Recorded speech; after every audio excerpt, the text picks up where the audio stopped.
Welcome to My Career Journey, a podcast that highlights different career paths, tackles tough topics, and shares actionable tips and insights.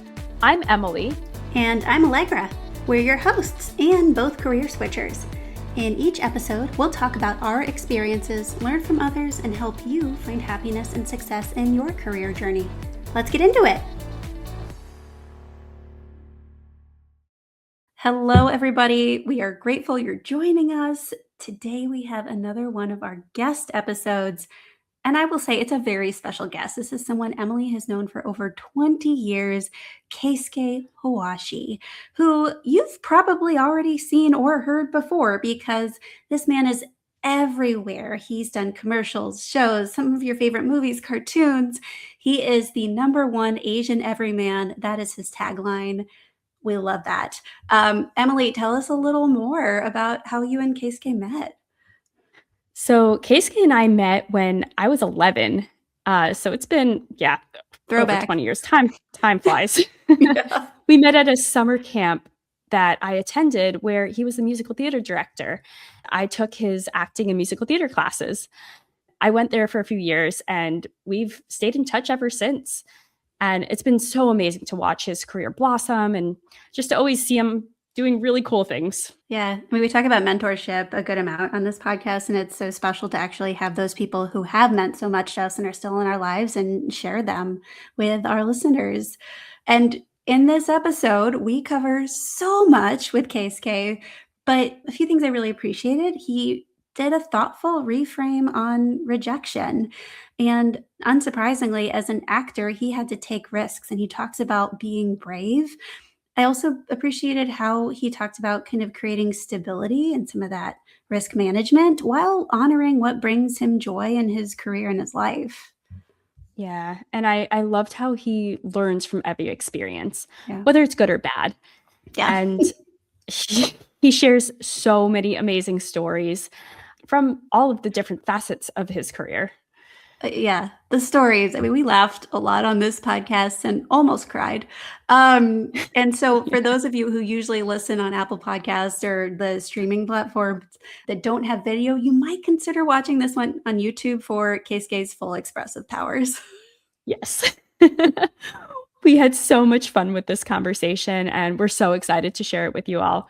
So here's our episode with Keisuke Hawashi. Thank you so much for coming on, Keisuke. It's so great to see you. You're welcome. It's wonderful to see you again, too. So I'd love to start with your story and your high-level career journey. All right. Well, I should start with saying hello. My name is Keisuke Hawashi. I'm an actor in Hollywood, California, and I have been for over 30 years now. I was born and raised in New York City. So I was a 100% American kid. I didn't know anything about my revered Oriental ancestors. Oh, I say that word a lot, so forgive me if I'm offending anybody, because that's just how old I am. Well, my dad, he was a very inspirational fella. I think he was the very definition of the American dream, as I think the term was originated by interviewer Studs Terkel. He came to America with nothing, and he became one of the original madmen on Madison Avenue. He was a graphic designer. He worked at the Esquire Corporation. I worked his way up all the way to one of the associate art directors of the whole corporation. Wow. He then told me he ran into what he called the bamboo ceiling, which was an educational ceiling. He had not even finished high school, and yet he came here, turned himself into this highly successful advertising man, couldn't go any higher up. So he broke off, started his own company, and he ran that for 30 years, almost up until the day he passed away. So he was a hugely inspirational guy for me. And I always did worry, can I measure up to this guy? And I knew if I was going to do that, I'd have to go a different direction. So I just went to a regular public school in New York City. I grew up in Queens. I wound up going to Stuyvesant High School, which is a big math and science school. But there, my natural tendency to be different in sort of an aggressively different way came out. Instead of going for math and science, I concentrated on English and music. By then, I'd been playing trumpet for a few years. I began in junior high school. And so in the middle of going to this math and science school, I also started going to the New York State Music Camp in Oneonta. at age 14. And that's where I kind of fell in love with music. It's so much so that eventually I went to college for music. First, I went to Boston University, and then I transferred to the Crane School of Music in Potsdam, New York, where about 2.5 years later, right at the beginning of my senior year, I realized I didn't have it. This was something, Emily, I think you might understand this, or maybe you don't, because I think you must have been wonderful at your musicianship since day one. Also, Allegra, you too, if you were playing cello at a high level, that's something you do realize at some point, all musicians must, that you have to love it enough to devote everything to it. Otherwise, it can never be your life. So I had to quit trumpet in the middle of my senior year of college. I'm still one semester short of getting an actual degree in music. I tell everybody I've got one, but you know. Well, at the same time, I had been doing what I call now a parallel career. I had always been an English major because I'd always loved writing. I always loved performing too. I loved watching TV as a kid. My dad grew up watching MGM musicals with, you know, Fred Astaire, Gene Kelly in Japan with subtitles. And he loved them so much. He brought that love to America with him. He passed it on to me. It was very reluctant at first because, you know, as a kid, you sort of push against what your parents want you to do. Eventually, I learned to love Singing in the Rain and all those other wonderful musicals. Some of my favorite too. Love them. Yeah, it's gorgeous. All that old stuff is just incredible. Yeah. And that transferred even to cartoons. I loved all the Bugs Bunny cartoons growing up, even though in the 1970s, that's when they started editing them. So all the stuff of eventually, you know, Donald Duck getting his face blown off and putting his beak back, that eventually all got cut. But when I was a kid, I watched every single shotgun blast to the face of Daffy Duck took. Oh my gosh. That sounds terrible. And you draw a little too, right? A little bit, yeah. I picked that up from my dad as well, because one of the things he did try to teach me was imitation is great, but even greater is creating your own stuff. And just like every other kid, I started drawing like Snoopy, the Peanuts gang, imitating what I saw in the comic strips. And he kept pushing me to do something a little different, which eventually led to, you know, some class in figure drawing. But again, like music, that just wasn't what seized my heart completely. So I had to sort of travel all around figuring out what the heck I was doing. There's stuff that I like to do. So music and drawing and art. I taught myself to sing by listening to Broadway's musical soundtracks and imitating them. I even could do like operatic yodels when I was 8 years old. You could hear me doing like these Heidi of the Swiss Alps things across the schoolyard back in the 3rd grade. So clearly acting was something that was there all the time. I just really didn't know. But anyway, so I went to Stuyvesant High School. I graduated, went to Boston University, didn't work there, went to the Crane School of Music, graduated that. And then I got a job at the New York State government in Albany, New York. I was a writer and a graphic designer. And that was a very strange moment in time because I had retired officially from music at that point. And that really left what I could only describe as a huge hole in my very heart. So every day I was feeling like there's this gaping gap somewhere in my chest.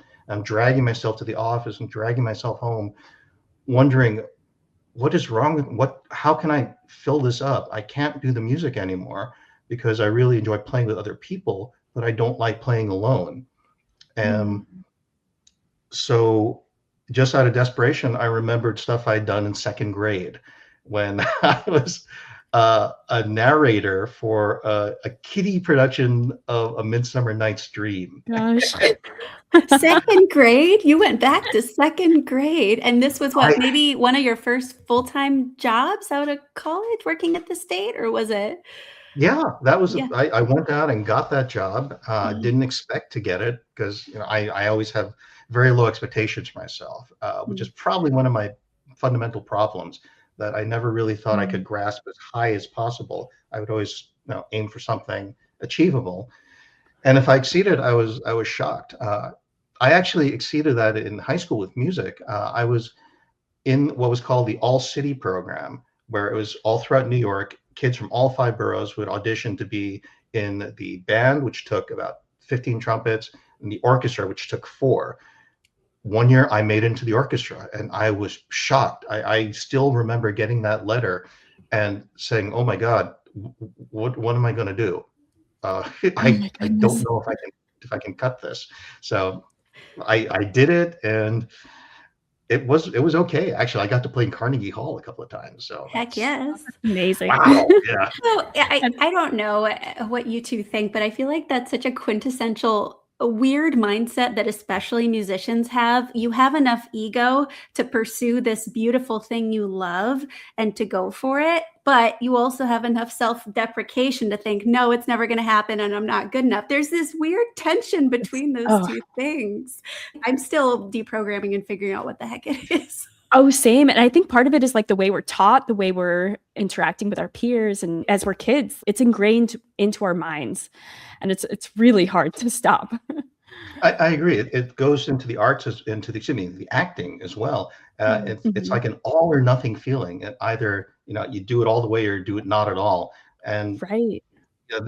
you're not told of all the stuff in between that could be just as successful as being Isaac Perlman. Wait, so we interrupted your flow. You were going back to 2nd grade to think about Midsummer Night's Dream to inspire your next steps, which I think is going to lead us to acting. I don't know. It absolutely will. I was 7 years old, just a little tiny head and this, bowl cut. Yes, the bowl cut. Yes, bowl cut. I was narrating a section where Puck was turning all the characters into wild beasts, and they were running around the stage, and kids in masks on all fours crawling. And I started, without the teacher telling me to do that, I started interacting with the other kids on the stage, and that was not programmed. But there's Carrie Schwartz was playing a line. He comes out roaring, his mask falls off. Everybody starts busting out laughing, grabs it back on. I run over to him, I'm sort of waving at him. He starts chasing me. We're running back and forth across the stage, and I could hear the audience exploding in laughter, stuff that we had never talked about or even expected to happen. And I loved it. I realized that that's something I really like to do.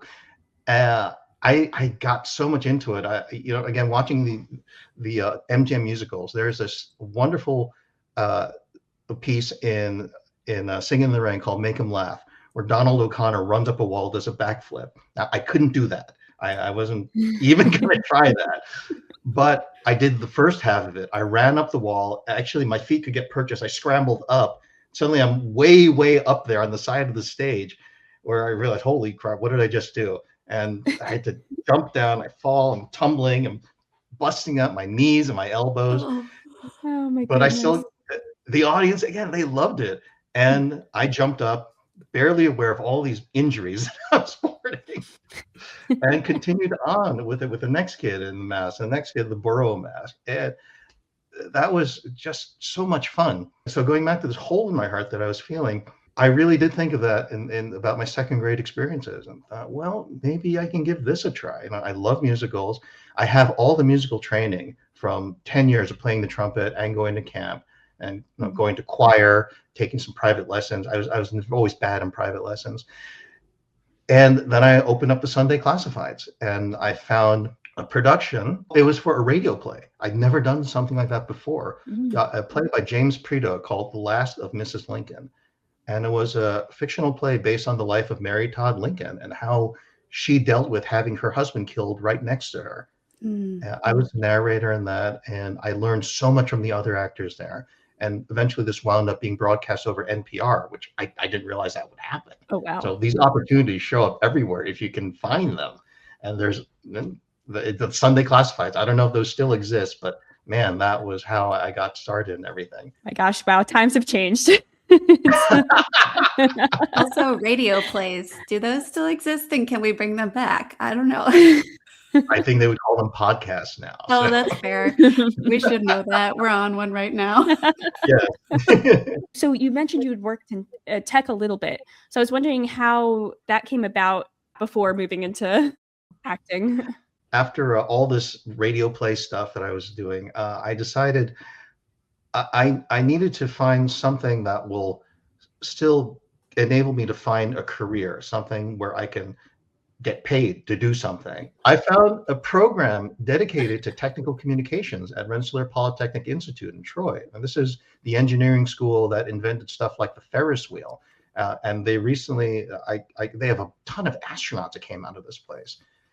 I thought, well, this would be a good place to check this out. So I applied, I got in, and then at the same time, I started applying to bigger productions. Again, in the Sunday classifieds, right after I got into RPI and started going to the graduate school classes, I found a want ad for a Renaissance choir where I would be singing essentially the castrati parts. And I used to be a good tenor. I could sing that high, although it sounded like I was doing a Monty Python sketch. Also, in the same Sunday Times, I saw an audition for My Fair Lady, and that was one of my all-time favorite musicals. I had sung that soundtrack since I was 11 or 12 years old. I auditioned for both. I got both. They both rehearsed at the exact same time. So I had to make a choice. Do I go with what I can do, even though it's kind of a weird castrati thing and it's in a church, which meant it's going to be very cold and a lot of very early morning rehearsals and performances? Or do I do something I've never done before, but something maybe I want to do? And I chose that. I went to My Fair Lady. It was in a town called Galway, New York, which I do not think there had ever been an Asian person in Galway, New York before me. And there I was singing and dancing and doing a British Cockney accent. Eventually I became like the unofficial dance captain there. And what was your role, Keisuke? What role were you in My Fair Lady? Well, primarily I was playing the character named Jamie, and that was one of Alfie Doolittle's buddies in the bar. Yes, with a little bit of luck with. Oh, that fella, yeah. So my Cockney sounds a little Australian, I have to admit to that. And there was actually connection to second grade. There was actually physical comedy they put in there once they realized I could do it without hurting myself. Because I continued doing pratfalls on my own throughout grade school and high school and college. Still, the elbows were always bruised and stuff. But we would start scenes where the bartender is throwing us out on the stage. I'm tumbling the entire way across until I land at the feet of Alfie Doolittle, and we start, doing our singing and dancing stuff. I kind of miss being that young. Oh yeah. How this comes around to the tech stuff.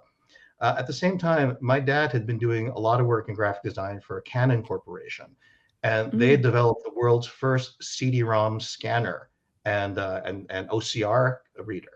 So these are like enormous CD-ROM cartridges. It was buggy. It used the TIFF file format, which no one uses anymore. Black and white passive matrix screen. And I learned how to use that, and I learned how to write documentation for that, including step-by-step instructions on how to make this buggy program work as best as can. Plus, of course, the troubleshooting section saying, what if this happens? Turn to page 22, and this is how you fix that problem. That was where plugging and unplugging really didn't work. So I was doing a lot of technical stuff there, and getting this tech writing degree, I was feeling like I was covering my bases, where I was still trying to figure out how to fill this hole in my heart, which I thought I had found what could fill it. But now how could I support that? I really started feeling that the smart thing to do is, if I wanted to find some sort of career in the arts, I needed to find something where I could kind of be my own sugar daddy, where I would be the one paying my own bills and making sure I could get food, I could pay rent, I could pay for classes, and eventually I could do work that was both unpaid or low paid or student work, and not have to worry about how am I going to pay for my car next month. Yeah. So I finished with that. So my dad helped me out by providing me all this actual real life tech writing experience. I still have the manuals, and I think the original scanning hardware probably is long since in some sort of museum along with the original NextCube. And all that worked out really great. Because I went to RPI, I was able to take advantage of their network of their alumni network and their employment network. I used their placement office to find job offers or job opportunities throughout America, including Hollywood, which I discovered, this My Fair Lady thing, this feels really good. This tech writing thing feels good. I think I need to go to Hollywood, which I had never been out here before. And I knew nobody. I had no training. I hadn't taken more than a couple of classes in acting. And I certainly was well behind all the theater kids who had begun at age 2. And plus I was Japanese American. And I know how few roles that there are for that people who look like me. And just look at Star Trek from the 1960s. There's one. And that was pretty much it until MASH. And then there were 5. Yeah. That's it. So what was I doing? And still, I said, this is it. I think I'm putting all the pieces in place for me to make this move and go for this career and see what happens. I appreciate the way you talk through how you managed risk, because there was a lot of risk that you took in kind of doing this, but you said, no, I need to be able to support myself in this way so I can do this thing that will support my flexibility. And one of the things I used to tell my students when I was working at the conservatory, it's people pay our projects. Ideally, you have 2 out of the 3 when you're thinking about an artistic endeavor, but not always, right? Yeah. And so you have to think about what is fulfilling, because as an artist, you can be selling your soul, which is not filling your heart, right? And so, but sometimes that's what pays your bills. How do you balance that?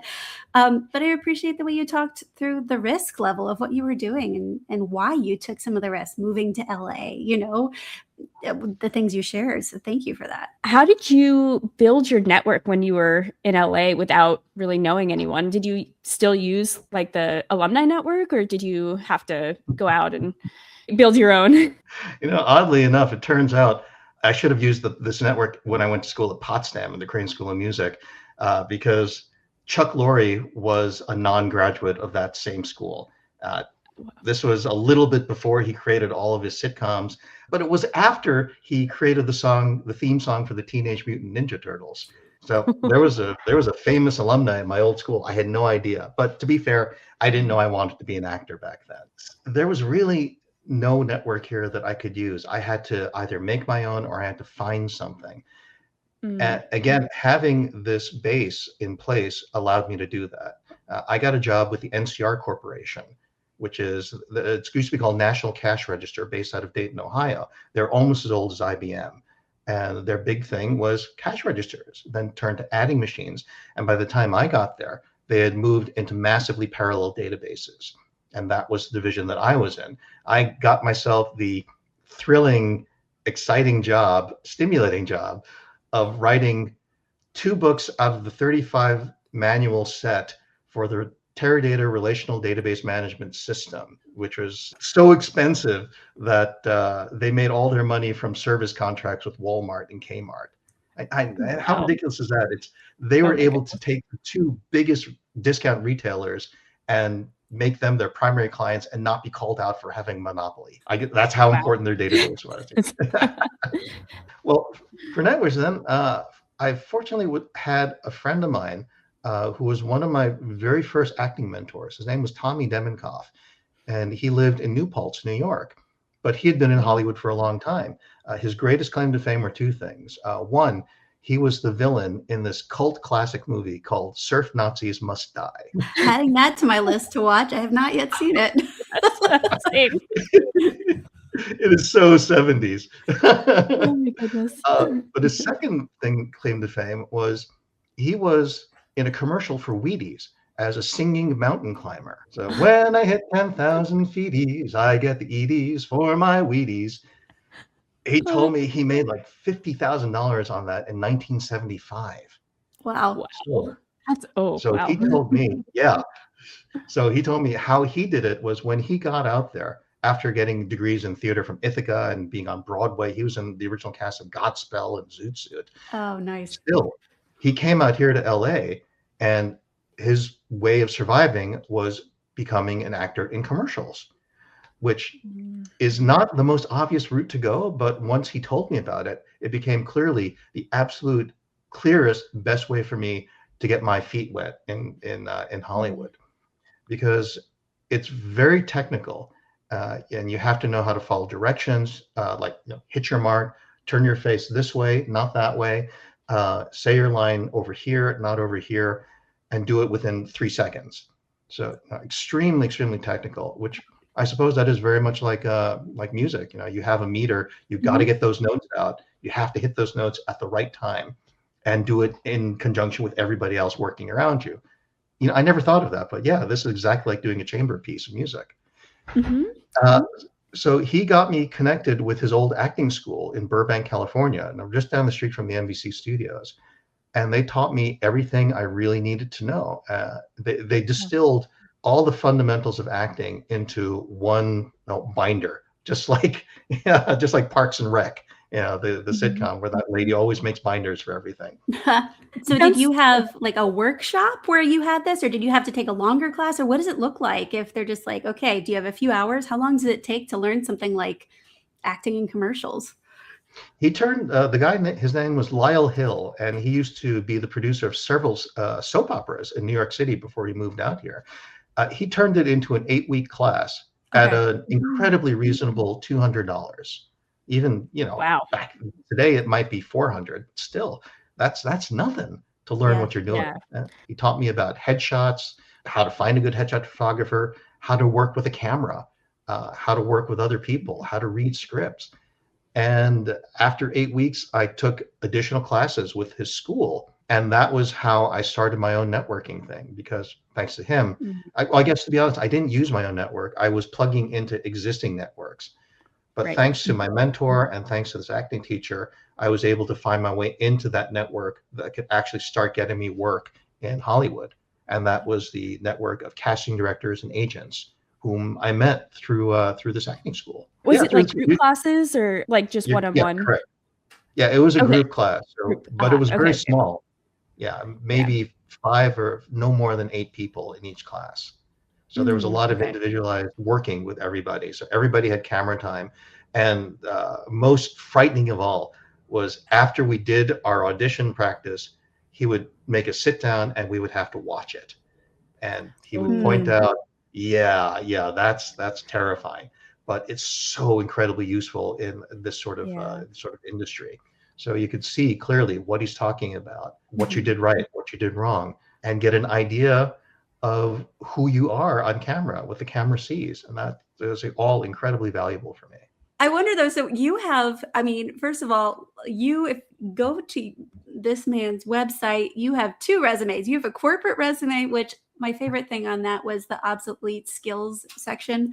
And then also you have this artistic resume, which, I mean, everything you've done in acting, you were just talking about commercials, but there's voiceover, there's TVs, there's everything. So did you have to go through that kind of class, study, network integration, and then auditions for each of those different lanes that you're in? Or did some come more naturally? You have a really diversified thing. And I guess, is that something every actor has, or is that something you chose to do? Those are 4 questions in one, but take what you will. I'm curious.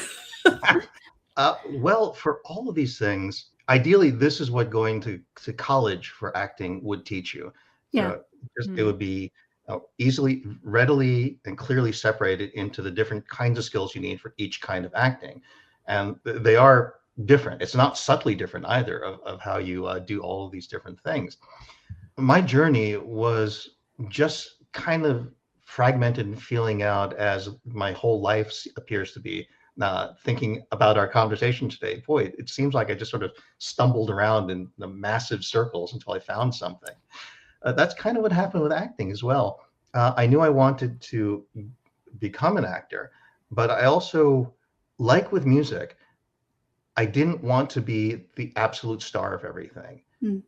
There were always, the soloists, again, like Emily, who was spectacular, but she was always so nice about it.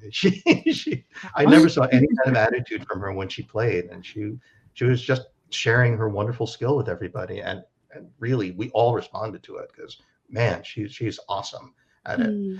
Thank you. But learning all of these things, it was all trial by fire.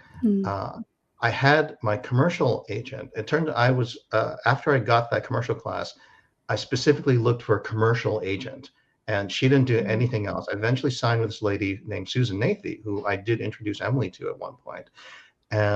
and she helped run my career for the next 25 years. I was very unusual in Hollywood in that I didn't jump agencies because I was very happy with her and what she could provide. But eventually, commercials became not quite enough. They were a lot of fun to do, but it's kind of a frustrating thing.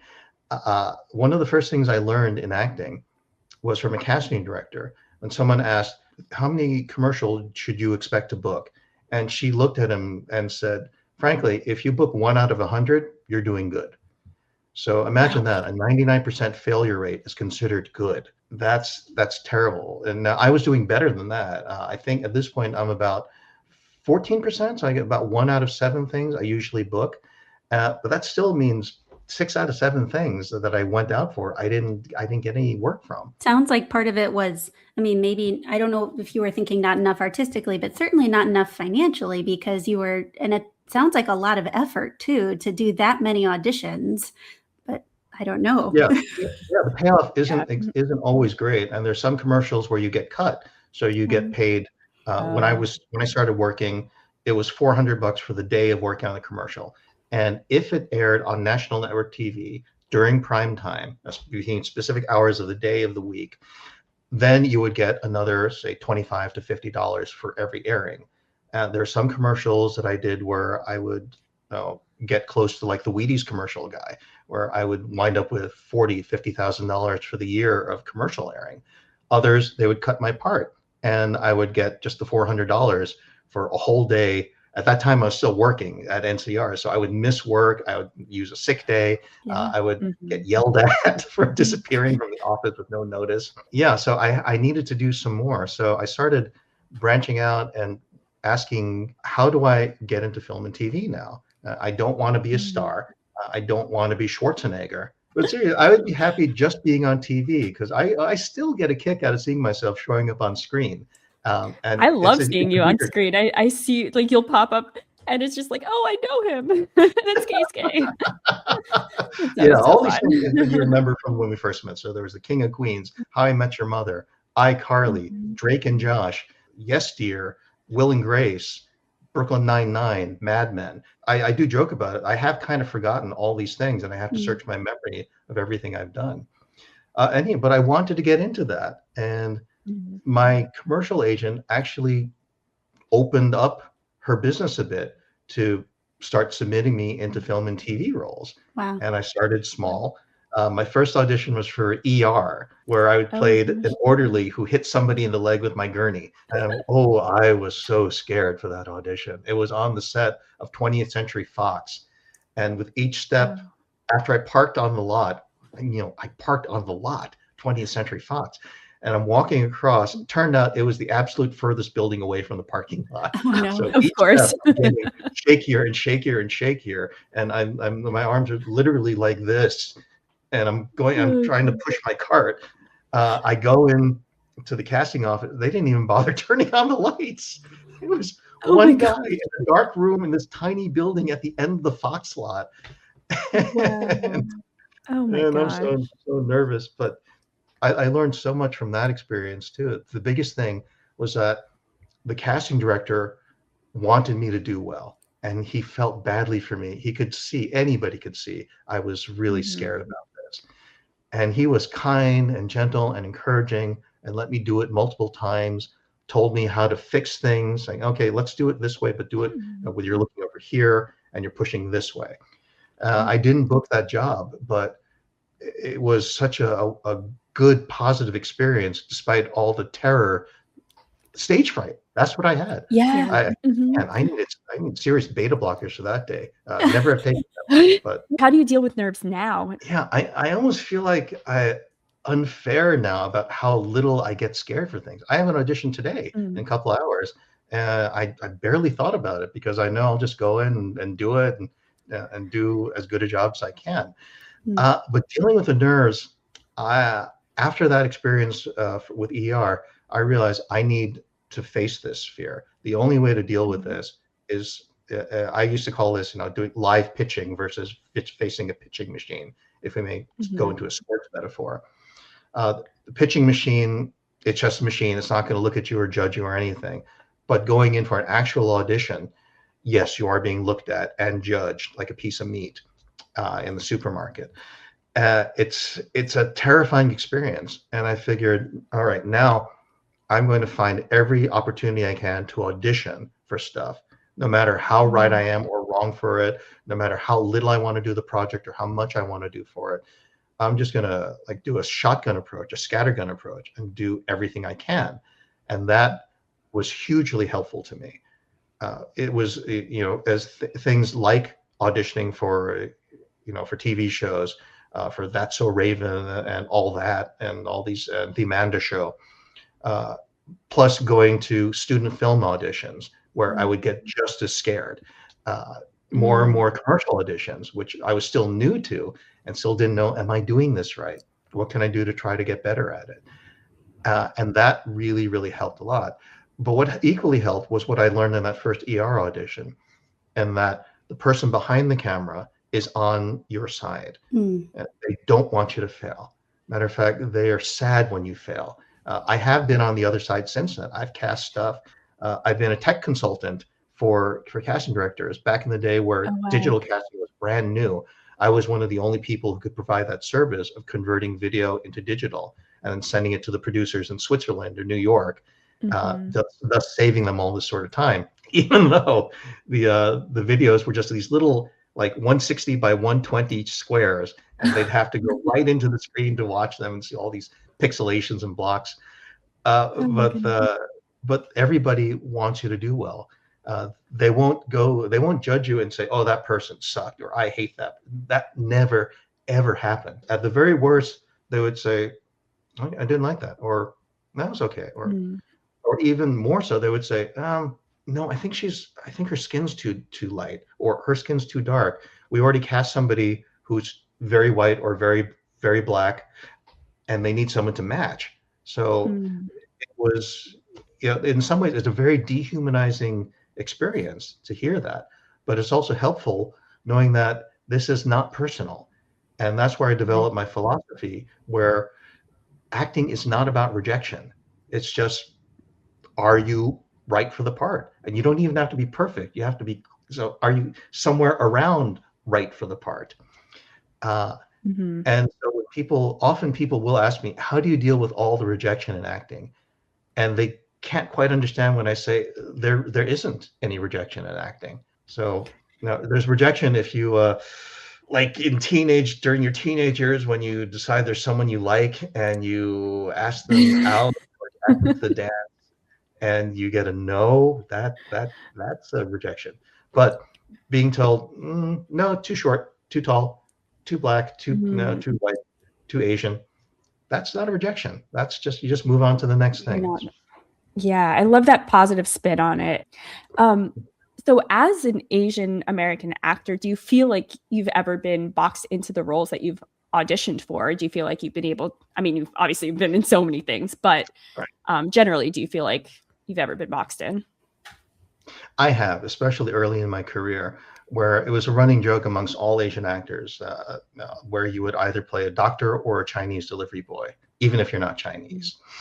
But I accepted the reality of that, because I have a tech background, like both of you have an extremely tech background. You know how to do research, you know how to read statistics. Back then, when I actually went to the Census Bureau information site and found out, what exactly am I looking at now? What is the proportion of Asians in America? Can you believe an actor did this just to research stuff? And I found out back then, the proportion of Asians in America was 3% of the population.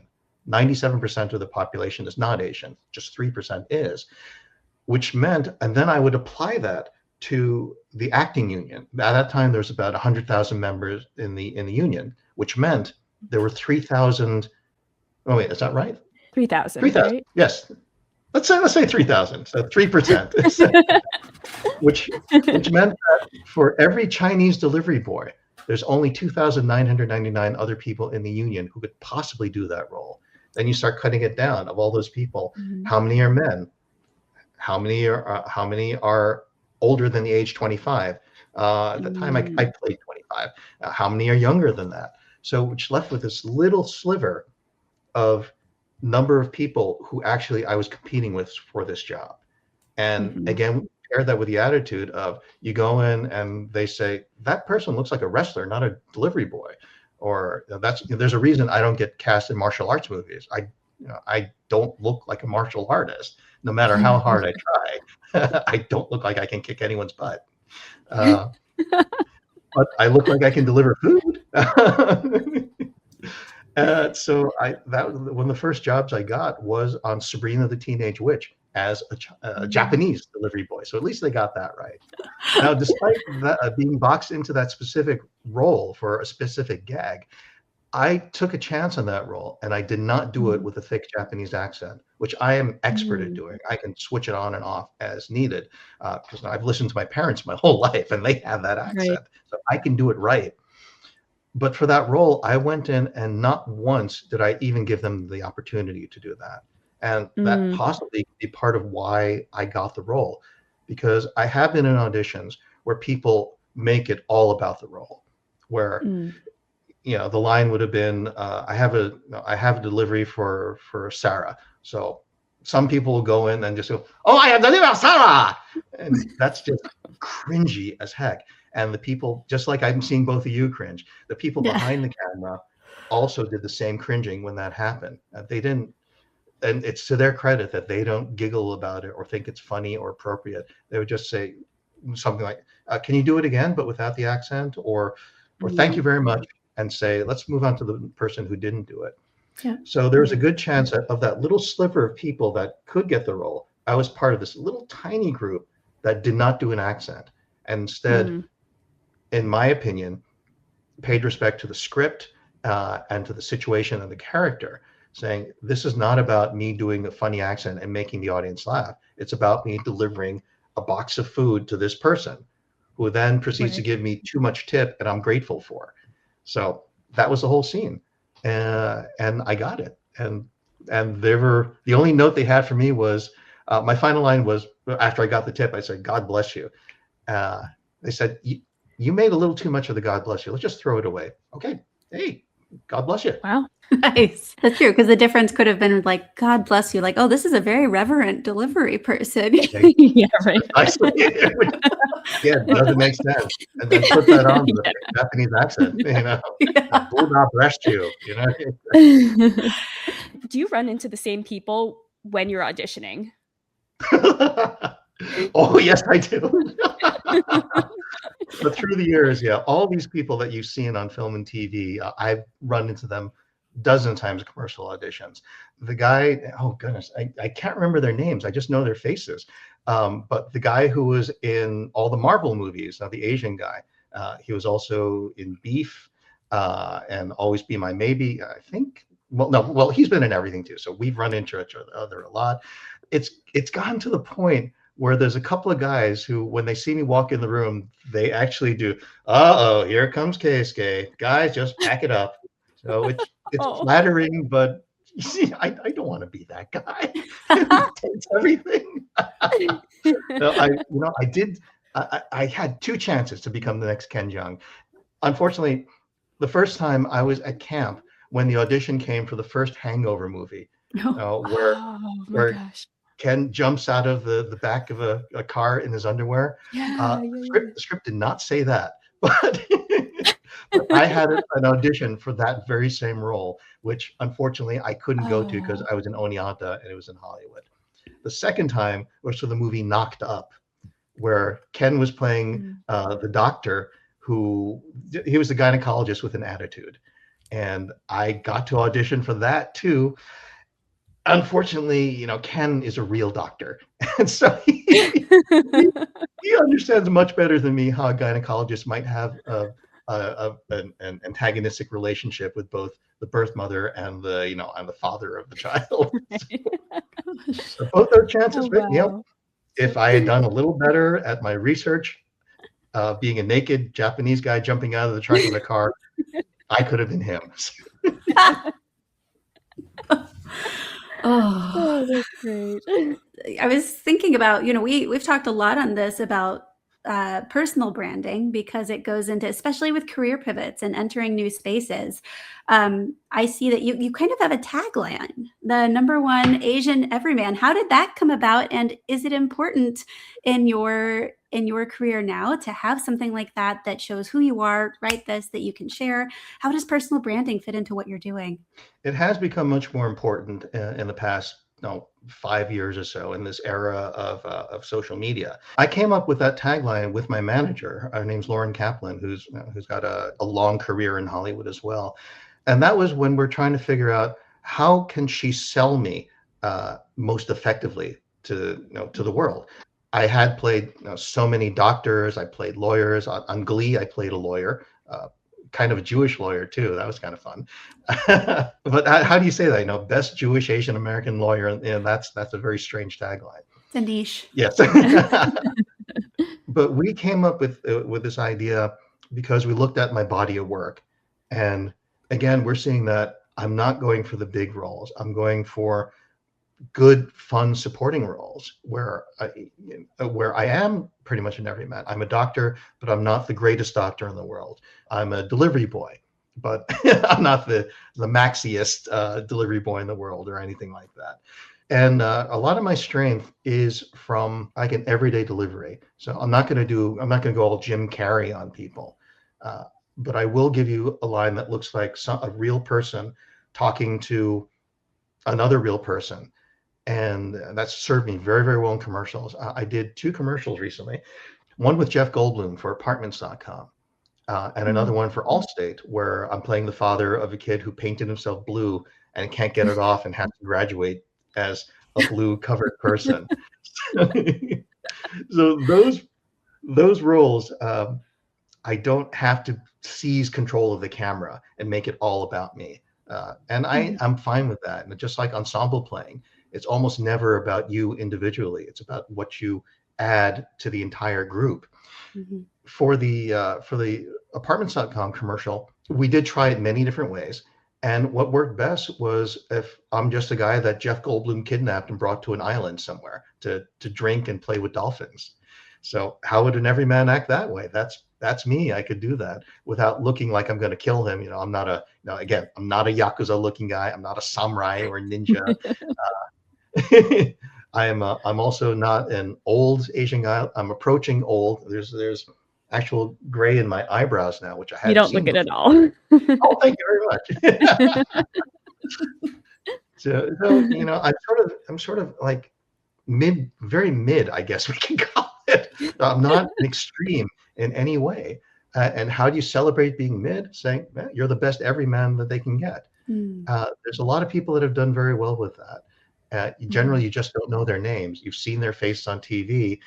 And in my career, like Emily, you pointed out, I'm that guy you see on TV who isn't necessarily the grandest image on the screen, but occasionally we'll have fun. Like when I got to play historical figures, playing Judge Lance Ito, that was a lot of fun, especially because my chair kept farting. Every time I sat down, I make that noise, get up. And, oh no! And he was a pretty pompous fella, but that's the sort of great thing that you can use. He's pompous and square, and everybody kind of hates him, but they respect him. And then he gets up his chair, farts. That wasn't me. That was the chair. That wasn't. Never mind. Oh my gosh. Do you have any other stories, like your favorite stories from set? Oh man. Well, there's some hilarious negative stories, I'm afraid. Let's see. I was on this show called Better Off Ted. It was a sitcom, and I was playing I was playing a scientist who kind of didn't do his homework. I received this bogus project called Project Jabberwocky, and it's my responsibility to sell it, to tell the higher ups that this is the next AI. This is gonna boom, boom. It's Dogecoin, everything, but it's nothing. It's just somebody made it up as a joke, and the joke went out of control, and now it's on my desk, and I got to sell this to the next level of scientists. So absolutely ridiculous and fun. That's one thing where actually being Japanese was very appropriate because it was a Japanese scientist in Japan trying to sell this in Japan to his other Japanese coworkers. Anyway, the scientist that I was trying to sell this to was way too big for his britches. So I show up on set the day after he does, for wardrobing purposes. And I go through my thing and I try to be good to everybody on the set because I know I'm not better than anybody on this set. We're all the same level. Again, working on the ensemble. So you work with the wardrobers and the makeup people and the PAs and all the construction crew. There's no reason to be snooty to anybody. This guy was incredibly snooty and everybody was talking about it. He'd been on the set one day. And I go into the wardrobing people and they say, now, is this okay? Do you have any feedback? I say, no, this looks great. They look like a scientist. Thank you. And they said, boy, you're really different from that other guy. Oh, he told us these were the wrong pants. He said that the pocket should be on the other side, that the name tag is wrong. Oh, God, it was a nightmare. But you're different. Thank you so much. I said, wow, that's pretty bad. The next day, we're finally on set together, and he starts pretending he's the freaking director. He comes, he knocks on my door and says, "Hey, Keisuke," and he's a good actor, a fine Japanese actor. He said, I've heard you speak Japanese before. It's not perfect, it's not so good. So can we go together? I tell you how to do the Japanese correct." And I'm frozen and say, what? I said, "Oh, okay. This is what I got. Did I get the lines right? Do I get the words right?" And he starts correcting me. And finally, I had to kick him out of my trailer, saying, I gotta do. And it carried over. Next day on set, we're actually on the set, and we're giving our lines. I'm giving my nervous, yeah, this is great. This is gonna be the perfect thing. And he's supposed to look at it and say, "It looks like there's a page missing," and that's all the joke is. So, and the great interaction. And he starts changing the Japanese. So I'm waiting for the cue line. It's going to say specifically this Japanese word. I'm afraid I can't remember the word, but I'm waiting for it, instant like that. And he's changing it. And I don't know, am I supposed to talk now? What happened here? And the director yells, "Cut," and said, what happened there? And I said, there's a little miscommunication. I'm sorry, can we do it? The guy doesn't say a word. Do it again. He changes it again. It's a different line every time. And each time the director has to yell, "Cut." And finally, after the third or fourth time, I lost it.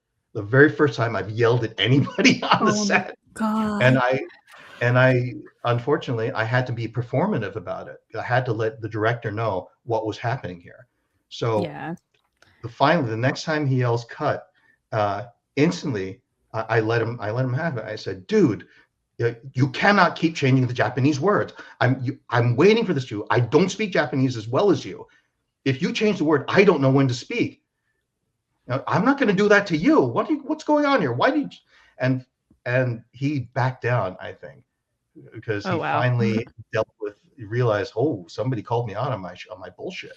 So, and after that, we got it, 2 takes, and it's a great piece of tape. It's on my website right now. But that's what was behind it.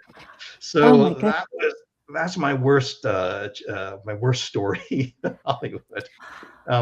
There are plenty of good stories, but no, they just can't compare with negative stories. I'm so sorry. That's no. Does your approach to audition prep change depending on the role that you're auditioning for? Oh, absolutely. Yes.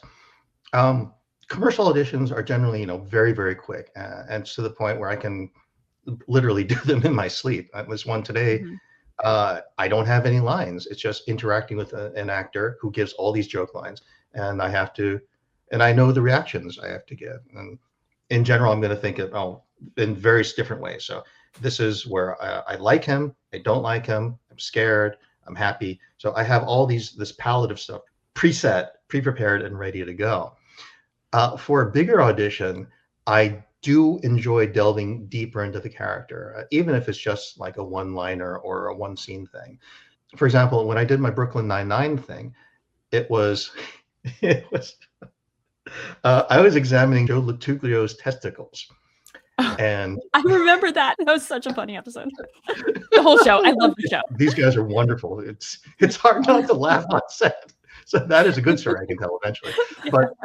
But for the preparation of that, the joke was he went in to pretend that he had some sort of small untraceable disease, and it turns out one of his testicles is really malformed and swollen, weird color. So I knew that this is just a joke, but I did research saying what could cause this to happen. Oh, okay, so this sort of thing could cause one testicle to be a different size and shape. If it's this color, that indicates this. If it's this could indicate a blood flow issue, a blood clot.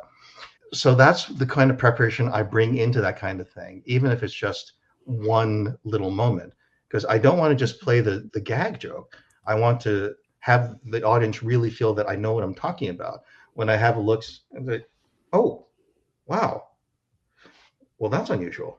No, it's not supposed to be that way. The color tells me this, and that just and that really worked very well. And I also occasionally I will bring in personal history. I had a very playful physician as my regular doctor for a long time, and I'm a very ticklish guy, and he would always check lymph nodes under the armpit, and that's a very delicate area for a ticklish person. And as soon as he found out how ticklish I was, he would just, it was like hitting a button, hearing the noise or flinch. He actually opened the door and called his nurse and, hey, Roxana, look at this. I brought that in too. So after the whole scene, where I did the audition, I'm sort of reaching under like, okay, doing that kind of thing. Because again, I'm thinking about, am I going to do this looking at it, or am I just going to be polite, hand on the shoulder, and just reach under like that? All just little real things, things that doctors would do. Mm-hmm. So I did the whole scene, and then I pretended I was calling to Joanna, the nurse, and say, hey, look at this. Come on, just look at that. Do you agree that this could be an issue with the blood clotting in the thigh? Yeah, I agree too. Could you stand up a bit? No, the other way. Yeah, see that? Yeah, and it just kept doing stuff, and we that wound up being part of the whole scene. It was just one scene, and we shot it in like 10 minutes tops. Oh. Mm-hmm. But because it's filled with SNL alums and masters at improv, they allowed us to improvise much of that scene before and after. So. And it became almost a contest between me and Joe Latriglio, see who can make the other break first. So I'm being very careful not to actually hit something down there. So I'm grabbing it. So, but these, just like being ticklish, that there's little spots of the inner thigh that can make somebody jump or flinch. So I was pulling that on him, and he's doing little funny things to me, like gazing into my eyes. This intimate moment of checking the testicles. Oh, yes. It's the most intimate thing that you can do with a I'm glad not all of your research needs to be so potentially graphic for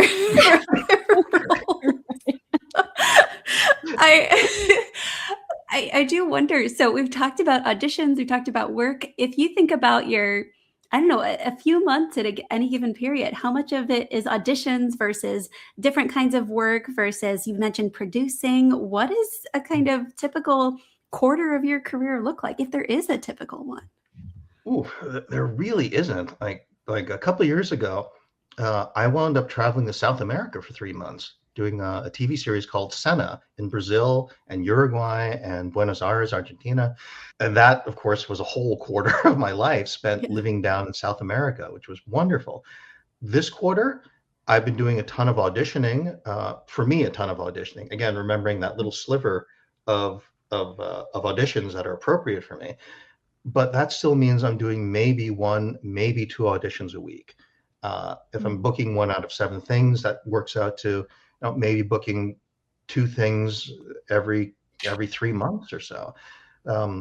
So this week, just yesterday, I actually had 2 voiceover gigs. One, I had to do pickup lines in one part of town, and then I had to record 3 hours in a separate part of town. So I had to schedule that. and drive back and forth with gas being $8 a gallon out here. That's a real issue. Joy of LA traffic too. I don't envy you of that. Yeah, it's a real delight. Typically, mostly I'm just waiting for opportunities to drift by, kind of like, a hydra getting nutrition on the current. I've discovered that in general, trying to generate work does not work. And that could be partially, because of my look. Or the fact that I don't want to spend $100,000 producing a film that no one's going to see. But I've tried that through the years. I've been in theater companies. I've helped out friends who are in schools, at the American Film Institute or USC or such. I've been involved in theater. I've been involved in nonprofits as well. And really nothing generated any real work for me. So the only real work I got was through the agent, through their connection to the actual industry. And that's how I survive now.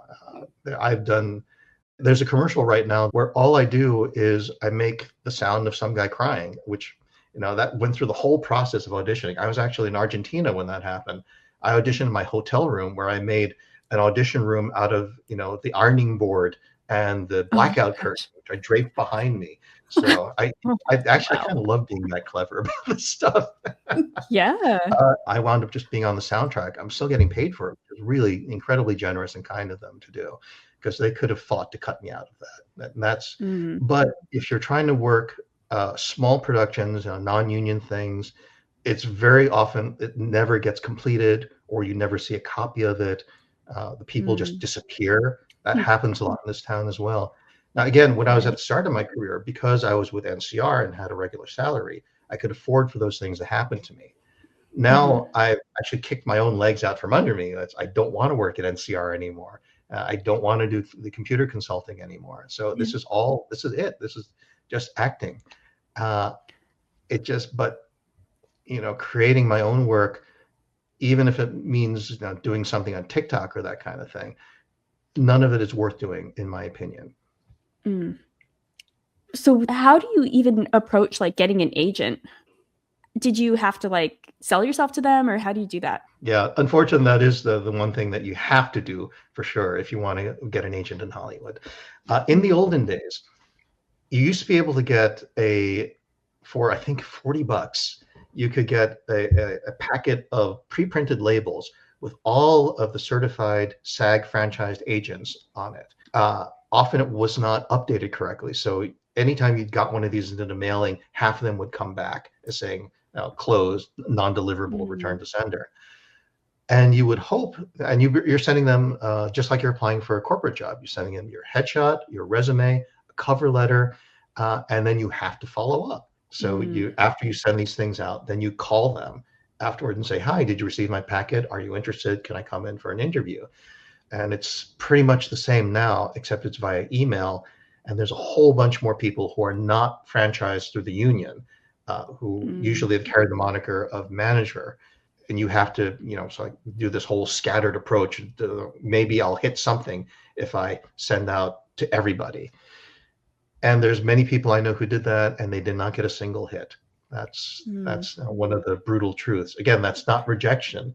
It's just all sorts of reasons why you don't open your junk mail. Sometimes it just winds up in the junk mail pile. They never even see it. The best way for getting an agent, I have found, is through a referral. And that is where your actual network might come into play, where if there's somebody who you've worked with who is not like that guy, who everybody hated, or maybe you can leverage that. Maybe you find out who his agent is and you send a note saying, hey, you want someone that's easy to work with? I hear this person might be a little different. We fit kind of the same category. Maybe you consider. So that's the sort of opportunity you can make for yourself. But referrals are the best way to do it, because that way the agent knows that a trusted person has already vetted this person. And something I learned from one of my first commercial acting coach is that an agent will want you because they believe you can make them money. The system only works, they only get paid if you get paid. So it's always in their best interest to work on your behalf and get you out there and get you the opportunities. So that is really the best way to do it. Showcases are one way to do it as well. That's also kind of a referral network where, the commercial classes that I took originally, I also took like a companion showcase class where we had 10 weeks or 8 weeks, and each week there'd be 2 different casting directors or agents or managers who would come in and watch all this brand new talent perform, and then see, again, without rejecting, but seeing, I don't have someone like that, or that lady is really good. I'd love to represent her because she can make me some coin. So those are ways to get an agent. The thing I found that does not work is trying to send bribes. And these are little things, like you send little presents or a box of cookies. Yeah, I was working in a casting director office once, and someone had sent this wonderful, expensive box of chocolate chip cookies to her. And she happened, I was in the office at the time she received them, and the first thing she did was say, "Hey, you want these?" And she didn't even look at the vet shot. Oh gosh. Oh wow. It does not get you in the door, or because who knows? And maybe these are full of cyanide. They can't taste bad. Oh That's a no! good point. I've had newbie actors ask me, you want to get in on this? I'm going to send cookies to all these people, and I'll tell them that story. And often they don't want to believe it because they think, well, it's nice, it's pleasant, it's a neighborly thing to do. You do that for friends and your neighbors, but your agent is not your neighbor. Your agent is your employee. Now they work for you, but they have to decide that they want to work together with you. And a bribe of cookies is not going to convince them that you know how to behave on a set, and that you're not going to ruin their reputation, because, like you, they are a freelancer too. Yeah. I'd be worried you're compensating for something. Who knows, right? But it's not an equitable kind of, everybody should just be resume, figure it out, You kind of mentioned that you're giving advice towards other actors, younger people who are starting off. I wonder, is there any advice? I'm really struck by this idea of finding work that fills your heart. Is there any advice that you would pass on to people who are looking to find work that fills their heart, to take the meaningful risks, to go for it? What would you share with them that you've learned or that keeps you going? I would tell them to be brave. Don't be afraid to quit things if it turns out that's not what you want to do. I know that sounds possibly contradictory.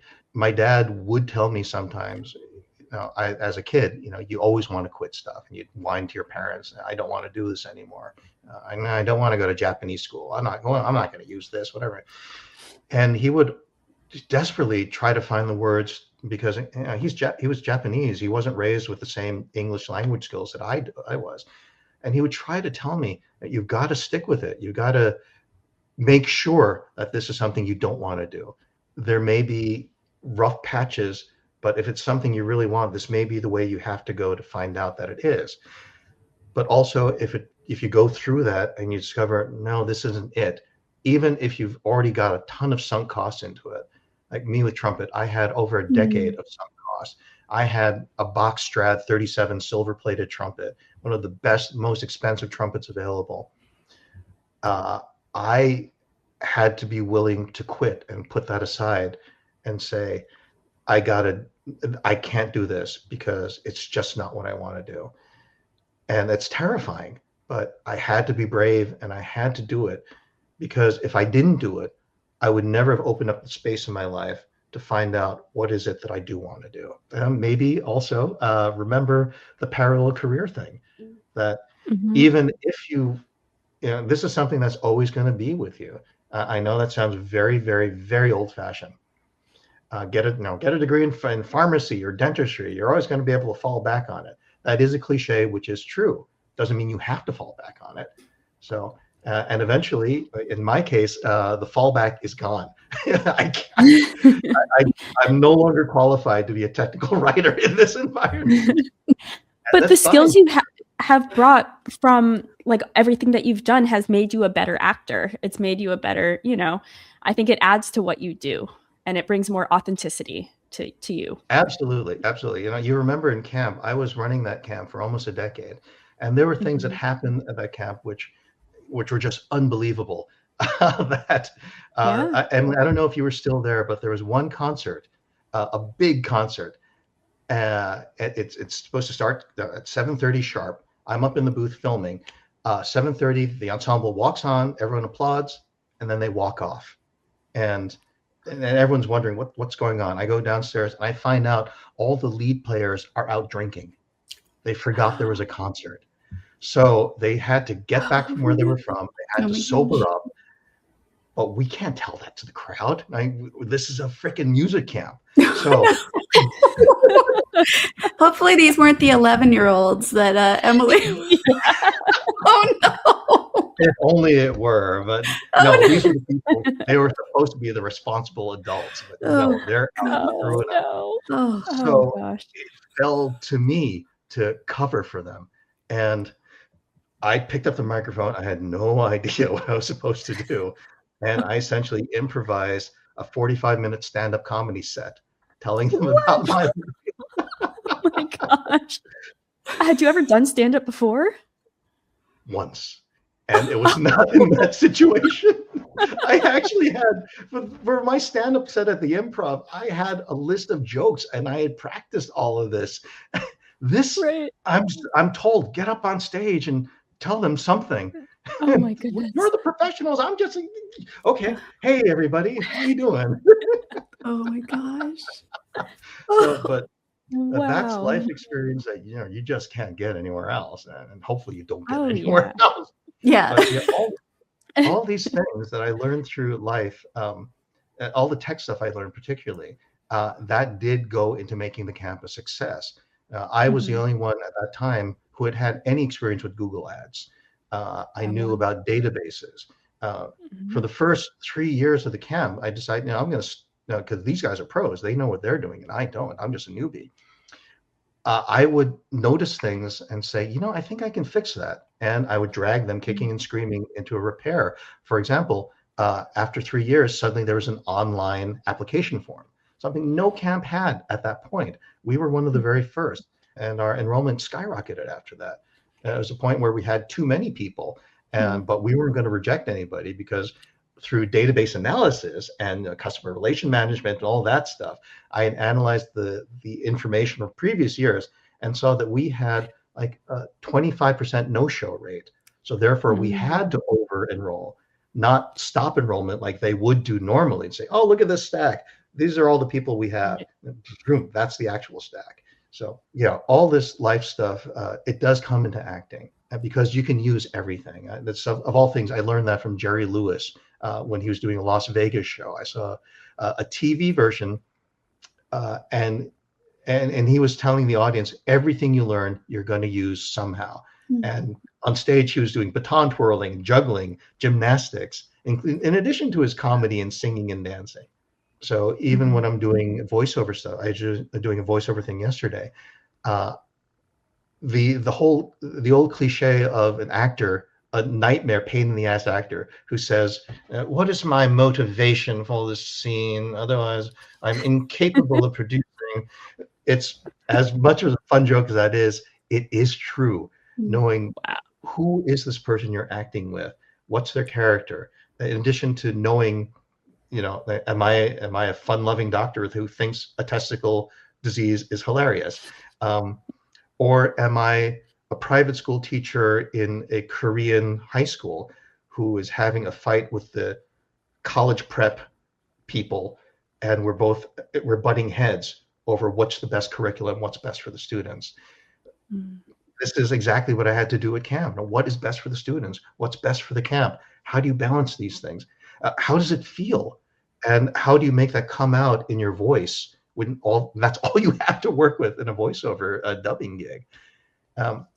Everything that you do in your life will come into use eventually, especially in the arts. And it's a powerful, wonderful thing to have. Yeah. And I will say the camp was one of my favorite places to go and places to be. And I learned so much from you. I expect you to become a filmmaker too, but maybe that's next. I mean, that's one of the reasons I got a film studies minor, is because you kind of opened my eyes to film. And here you are using your knowledge in producing this line of podcasts, which I'm assuming you did all this on your own, and nobody is telling you thou shalt do a podcast. No, this is all coming from and your head. actually I can do editing because of the editing that I did from your classes. Wow. We've covered so much ground, but I wonder, is there anything else that we haven't hit that you would say, you know what, I want to leave people with this, I want to share that? Is there anything missing that we haven't hit on yet? Something I did want to talk about was mentorship. And I went back to my time at IBM, living in New Paltz. And when I did my first big production, it was of the play 1776, which is a patriotic play from 1974, based in the birth of America in Philadelphia. Now, pretty clearly, there was no Japanese or Asian person known in America at that time. And yet, I auditioned for that.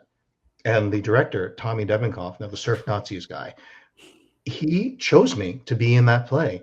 And then when we had an unfortunate tragedy in the cast happen, he hand chose me to take that person's spot, elevating me into the second tier of the cast. So I had no experience except music, and I was not an actor, and I was Asian. And later he told me that several people in that theater company did question specifically, can you cast this guy? Because he's Japanese, he looks Japanese. There were no Japanese back then. Oh, can happen. And for the very first time in my life, there was somebody who actually stuck up for me and fought for me. And he told them, this guy can do the job, and I like him, and I want him to do this. And he kind of put his director gig on the line for that. And I like to think that I paid him back. I showed them that, yes, indeed, I can do the job and I can do it well. Again, that was the first time I had someone who really, really fought for me with no desire to get anything out of it. He didn't want anything from me except my talent on that stage. So, and in addition to that, he taught me that I could do this, that this is not about what I look like. This is about what I can do. Just like it was in music, something that I learned at music camp. It's not about, are you the best Japanese trumpet player? Or it's, are you the best trumpet player? Or are you the best solo trumpet player? So put you on the second chair. So that, I think, is what a mentor will really do for you. They're going to be somebody who sees something in you that you may not even see in yourself. And they want to help you get it out. They want to help you get better. And there's not been many people in my life who've been like that. But again, like I had not really given it this depth of thought until today, until coming on this podcast with you. But I think that's something that I was trying to do as well at camp, where I saw all these campers who could be anything that they wanted. They could be musicians, but from experience, I know that a lot of them will not. How can I help them find what it is that they love to do? And how can I support them? How can I encourage them without blowing smoke up their tushies? Because you don't want to be that, just a little cheerleader guy. That's not very helpful. Yeah. So I see that as the real benefit of a true mentor, someone who will see you and believe you and want to help you. And one of the things that I love that you do in particular is just you keep in touch with everyone and you check in with people, and you just it's just so amazing that you cultivate those relationships. I love doing it. One of my favorite movies as a kid was the Muppet movie. Yes. And at the very beginning, Kermit goes to Hollywood. Look at me, I'm getting emotional about the Muppet movie. That's just me. He's the agent, Dom DeLuise, meets him in the swamp and says, you could make, saying, why don't you go to Hollywood? They need frogs like you out there. Kermit says, I'm kind of happy where I am. And the agent says, well, you can make millions of people happy, or you can stay here. That's paraphrased, of course. And that's always stuck with me. Kermit just strums his banjo and says, make millions of people happy. And then he decides, yes, he wants to do that. I don't know if I've reached millions of people, but I love making people happy. Now, second grade, hearing all those 7 and 8-year-olds roaring with laughter because of something I'm doing, going on the set and doing something and the director saying, that was nice, yeah, let's do it again, and knowing I made that guy happy, and and having old friends like you, Emily, turning on TV, seeing my ridiculous thing as a guard on iCarly flash by, and you're saying, oh, look at that, look at that goofball. I've always loved making people happy, and that means I think I chose a good line of work for myself, much better than doing a relational database data set. Yes. Keisuke, I think a lot of people are going to be eager to potentially reach out to you if they wanted to connect with you. How might they do that? Well, I'm on every social media thing with my name. If you can spell my name, you can find me. So for some reason, all the domain names, all the user IDs, no one has the user ID Keisuke Hawashi. Emily, if you can put that as a graphic somewhere. Yes. Here. I will. I will add it in. Yes. So, even just the website, which I made it a little easier. It's just hawashi.com. And you can get in touch with me through there at any time. Wonderful. Okay. Keisuke, thank you so much for bringing your joy, your experience, your stories. You're very welcome. This was my pleasure to be part of this. And thank you very much for the chance. Thank you. Thank you. My Career Journey is produced by Emily Banzhaf and Allegra Montanari. If you enjoy our content, follow us wherever you get your podcasts and find us on YouTube and Instagram at My Career Journey Pod. Thanks for listening.